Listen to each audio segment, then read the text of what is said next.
Hi friends, ಇದೇನು ಡಿಸೆಂಬರಲ್ಲಿ upload ಮಾಡ್ತಾ ಇದ್ದಾರೆ. ಡಿಸೆಂಬರಲ್ಲಿ ಯಾವ ಮಾವಿನಕಾಯಿ ಸಿಗುತ್ತೆ ಅಂತ ಎಲ್ಲ ಯೋಚನೆ ಮಾಡ್ತಾ ಇದ್ದೀರಾ. ನಮ್ಮ ಫಾರ್ಮಲ್ಲಿ ಒಂದು ಡಿಫ್ರೆಂಟ್ ಆಗಿರುವಂತಹ ಒಂದು ಮಾವಿನ ಮರ ಇದೆ. ನನ್ನ ವೀಡಿಯೋದಲ್ಲೂ ಕೂಡ ನಾನು ಅಪ್ಲೋಡ್ ಮಾಡಿದ್ದೀನಿ, ಹಳೆ ವೀಡಿಯೋದಲ್ಲಿ. ಸೊ ಅದೇನಪ್ಪ ಅಂತಂದರೆ ವರ್ಷಕ್ಕೆ 2 ರಿಂದ 3 ಸಲ ಮಾವಿನಕಾಯಿ ಬಿಡ್ತಾನೆ ಇರುತ್ತೆ. ಸೊ ಅದರಿಂದ ನಮಗೆ ವರ್ಷ ಪೂರ್ತಿ ಮಾವಿನಕಾಯಿ ಸಿಗುತ್ತೆ ಅಂತಲೇ ಹೇಳ್ಬೋದು. ಇದು ಸಂಡೇದ ಬ್ಲಾಗ್ ಆಗಿರುತ್ತೆ. ಏನಂತಂದರೆ ನಮ್ಮ ಅತ್ತೆ ಇದ್ಬಿಟ್ಟು ಮಾವಿನಕಾಯಿಂದ ಒಂದು ರೆಸಿಪಿ ಮಾಡ್ತೀನಿ, ಅದು ನಾನು ನೀಟಾಗಿ ಕಟ್ ಮಾಡಿ ಕೊಡು ಅಂತ ಹೇಳಿದ್ರು. ಸೊ ಇದು ನಾನು ನೀಟಾಗಿ ಸಿಪ್ಪೆಲ್ಲ ತೆಗೆದು ಮತ್ತು ಕಟ್ ಮಾಡಿ ಕೊಟ್ಟೆ.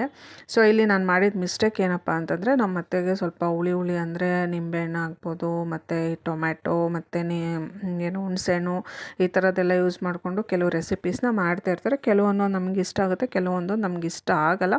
ಸೊ ಅದೇ ಥರ ನಾನೇನು ಅಂದ್ಕೊಂಡೆ, ಮಾವಿನಕಾಯಿ ಹುಳಿ ಇರುತ್ತಲ್ವ, ಹುಳಿಯಿಂದ ಏನು ರೆಸಿಪಿ ಮಾಡ್ತಾರೆ ಅಂತೇಳಿ ಸ್ವಲ್ಪ ನೆಗ್ಲೆಕ್ಟ್ ಮಾಡಿ ಅವ್ರು ಮಾಡಿದಂಥ ರೆಸಿಪಿನ ವೀಡಿಯೋ ಮಾಡ್ಕೊಳ್ಳೋದನ್ನು ನಾನು ನೆಗ್ಲೆಕ್ಟ್ ಮಾಡಿದೆ. ಈ ರೆಸಿಪಿ ಏನು ಚೆನ್ನಾಗಿರೋದಿಲ್ಲ ಬಿಡು, ನಮಗೇನು ಇಷ್ಟ ಆಗಲ್ಲ ಅಂತ ಅಂದ್ಕೊಂಡು ನಾನು ಸ್ವಲ್ಪ ನೆಗ್ಲೆಕ್ಟ್ ಮಾಡಿದೆ. ಬಟ್ ಅವ್ರು ಹೇಳಿದರು ನನಗೆ ಕಟ್ ಮಾಡಿ ಕುಕ್ಕರಲ್ಲಿ ಹಾಕಿ 1 ಗ್ಲಾಸು ನೀರು ಹಾಕಿ ಒಂದು ಸ್ವಲ್ಪ ಉಪ್ಪು ಹಾಕಿ ಬೇಯಿಸ್ಕೊಡು, ಆಮೇಲಿಂದ ನಾನು ಮಾಡ್ತೀನಿ ಅಂತ ಹೇಳಿದ್ರು. ಆಮೇಲೆ ಇದನ್ನು ಮಾಡಿ ಕೊಟ್ಟ ಮೇಲೆ ತಿಂದಮೇಲೆ ನನಗೆ ಬೇಜಾರಾಯಿತು.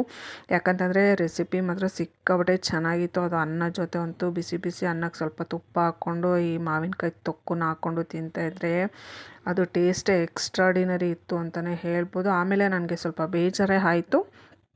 ಸೊ ನಾನು ಸ್ವಲ್ಪ ಇಂಟ್ರೆಸ್ಟ್ ತೋರಿಸಿ ವಿಡಿಯೋ ಮಾಡ್ಕೊಂಡಿದ್ರೆ ನನಗೂ ನೆನಪಲ್ಲಿರ್ತಾಯಿತ್ತು, ಜನಗಳ್ಗೂ ಈ ಥರ ಮಾಡ್ಬೋದು, ಮಾವಿನಕಾಯಿ ಮನೇಲಿದ್ದಾಗ ಈ ಥರ ರೆಸಿಪೀಸ್ನು ಟ್ರೈ ಮಾಡ್ಬೋದು ಅಂತ ತೋರಿಸ್ಬೋದಿತ್ತು ಅಂತ ಸ್ವಲ್ಪ ಬೇಜಾರಾಯಿತು. ಸೊ ಪರವಾಗಿಲ್ಲ, ನಾನು ಅವ್ರ ಹತ್ರ ರೆಸಿಪಿನ ಕೇಳ್ಕೊಂಡಿದ್ದೀನಿ. ನೆಕ್ಸ್ಟ್ ಟೈಮ್ ನಾವು ಫಾರ್ಮ್ಗೆ ಹೋಗಿ ಮಾವಿನಕಾಯಿ ತಂದಾಗ ಆ ರೆಸಿಪಿನ ಮಾಡಿ ನಿಮ್ಮ ಜೊತೆ ಶೇರ್ ಮಾಡ್ಕೊಳ್ತೀನಿ. Thanks for watching. See you in the next blog.